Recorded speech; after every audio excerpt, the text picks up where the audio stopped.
Bill here. I'd like to show you my game against K.Deeves in the Australian Corespondence Championship.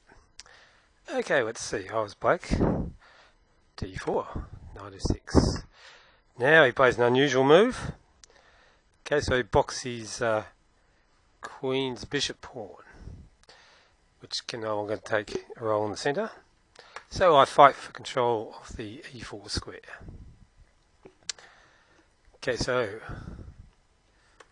he plays what's called the Verisov. It's like a mirror image of the roller pairs. So I defend the knight with the knight so he can't double my pawns if the bishop takes the knight. F3. So he's going for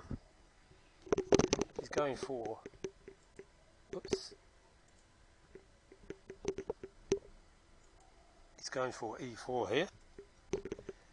So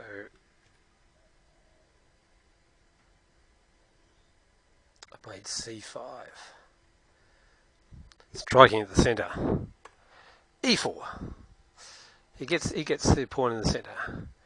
Capture. He takes. Now I get a free biff on the queen with the pawn. Queen retreats. I get a biff on the knight. I'll drive the knight off, and I've gained space in the centre. So he attacks my pinned knight. So I unpinned it with a developing move.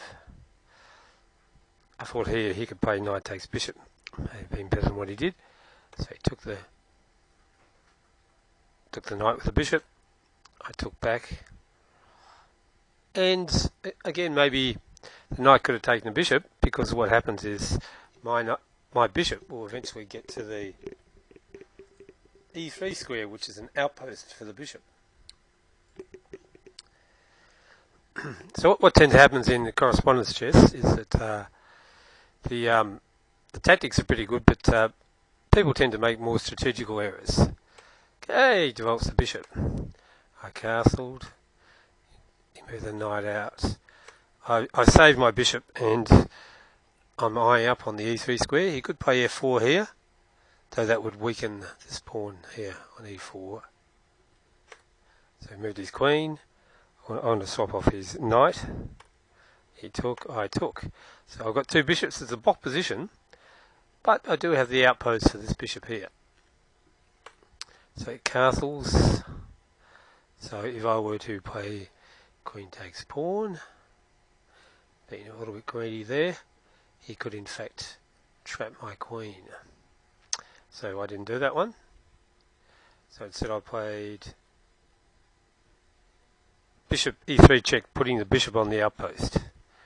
And now my plan, believe it or not, was to attack on the h file. Oops. So I've got to remember how to do this. You've got to drag the thing. Okay, so I'm going to attack on the h file and attack his king. And the bishop is doing a good job here of controlling a square next to the king. Okay, so next move, bishop d7, a4. So white's trying to do something on the queen side. Told my rook. Bishop retreated. Not easy for white to do that much. Rook comes up. So I'm doing a rook lift. Move my queen. And yeah, he chose not to take. If he takes, if he swaps queens, this pawn here will become weak, perhaps. So he moved the knight back. Now I'll play b5 to prevent the exchange of queens. Moved his rook.